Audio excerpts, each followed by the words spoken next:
Hi అండి. మనం ఈరోజు ఐడెంటిఫైయర్స్ చూద్దాం జావాలో. ఐడెంటిఫైయర్స్ ఎందుకు అంటే ఐడెంటిఫికేషన్ పర్పస్. ఇప్పుడు మనం ఉన్నాము, ఎలా పిలుస్తారు?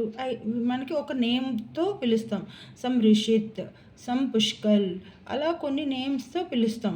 అలాగే జావాలో కూడా మనం ఐడెంటిఫై చేయడానికి యూనిక్ నేమ్స్ ఉంటాయి అన్నమాట. వాటిని ఐడెంటిఫైయర్స్ అంటాం. సో ఎందుకు యూజ్ చేస్తామంటే యూజ్డ్ ఫర్ ఐడెంటిఫికేషన్. ఇప్పుడు మనం ఒక గ్రూప్లో ఉన్నామనుకోండి, మనల్ని ఎవరినైనా పిలవాలంటే పిలుస్తారు? మన నేమ్తో పిలుస్తారు. అంటే అది మన ఐడెంటిఫికేషన్. సో ఇక్కడ కూడా సేమ్ అంతేనండి.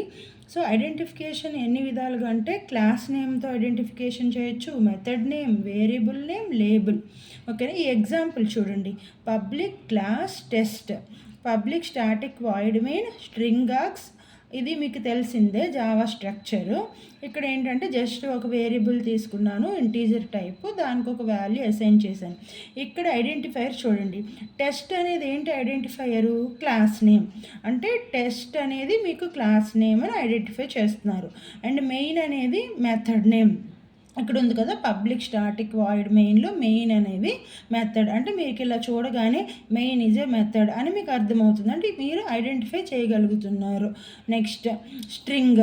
స్ట్రింగ్ ఏంటంటే ప్రీ డిఫైన్డ్ క్లాస్ నేమ్. ఈ స్ట్రింగ్ ఆర్గ్స్లో స్ట్రింగ్ అనేది ప్రీ డిఫైన్డ్ క్లాస్ నేమ్, ఏ అనేది వేరియబుల్.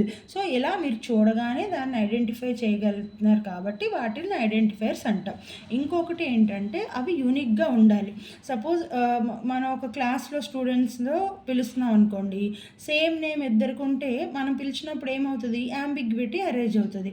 సో అందుకని మనం ఏం చేస్తాం? వాళ్ళ ఇనీషియల్తో కానీ రోల్ నెంబర్తో కానీ పిలుస్తాం. సో ఇలా ఈ ఐడెంటిఫైయర్స్ కూడా అలాగే యూనిక్గా ఉండాలి. ఐడెంటిఫికేషన్ పర్పస్ యూజ్ చేస్తాం. ఇవి డిఫరెంట్ టైప్స్. ఇది మీకు ఎగ్జాంపుల్. ఓకే, ఈ ఐడెంటిఫైయర్స్కి మనం కొన్ని రూల్స్ ఉన్నాయి. సపోజ్ ఇప్పుడు మన పేర్లలుగా according to religion, according to నక్షత్రం పెడతాము. అలాగే వీటికి కూడా కొన్ని రూల్స్ ఉన్నాయన్నమాట.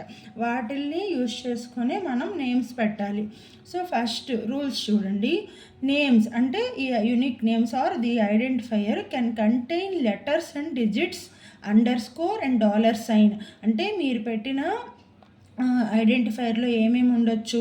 లెటర్స్ ఉండొచ్చు, డిజిట్స్ ఉండొచ్చు, అండర్ స్కోర్ ఉండొచ్చు, డాలర్ సైన్, ఇవి మాత్రమే ఉండాలి. And names must be begin with a letter lower case. So names ఎప్పుడు కూడా లోవర్ కేస్తోనే మనం చేస్తాం అన్నమాట. And should not contain white space. So white space ఉండకూడదు. అండ్ డాలర్తో కూడా బిగిన్ చేయొచ్చు. And names are case sensitive. అంటే బిగ్ సపోజ్ మీరు సమ్ ఎక్స్ అని రాశారనుకోండి, బిగ్ ఎక్స్ అనేది డిఫరెంట్, స్మాల్ ఎక్స్ అనేది డిఫరెంట్. ఓకే, రెండు డిఫరెంట్గా తీసుకునేది. And reserved words cannot be used as a names. అసలు రిజర్వ్డ్ వర్డ్స్ అంటే ఏంటంటే జావాలో కొన్ని రిజర్వ్డ్ వర్డ్స్ అంటే అవి దానికోసమే. ఇప్పుడు మనం ట్రైన్లో వెళ్తే ఒక సీట్ రిజర్వేషన్ చేసుకుంటాం, వేరే వాళ్ళు ఎవరు అందులో కూర్చోకూడదు, అది మన కోసమే. సో ఇక్కడ కూడా ఆ రిజర్వ్డ్ వర్డ్స్ వాటి కోసమే, ఇంకా దేనికి వేరే నేమ్స్కి వాటికి వాడకూడదు. అలాంటి రిజర్వ్ వర్డ్స్ ఏంటంటే ఇంట్, బులియను, ఫర్, వైలు, ఇలాంటివన్నీ కూడా రిజర్వ్డ్ వర్డ్స్ అని చెప్తాం. అంటే ప్రీ డిఫైన్డ్గా ఉన్నాయి మనకి. సో ఇది ఓవరాల్గా ఐడెంటిఫైయర్స్ కోసం. Okay, thank you and please subscribe my channel.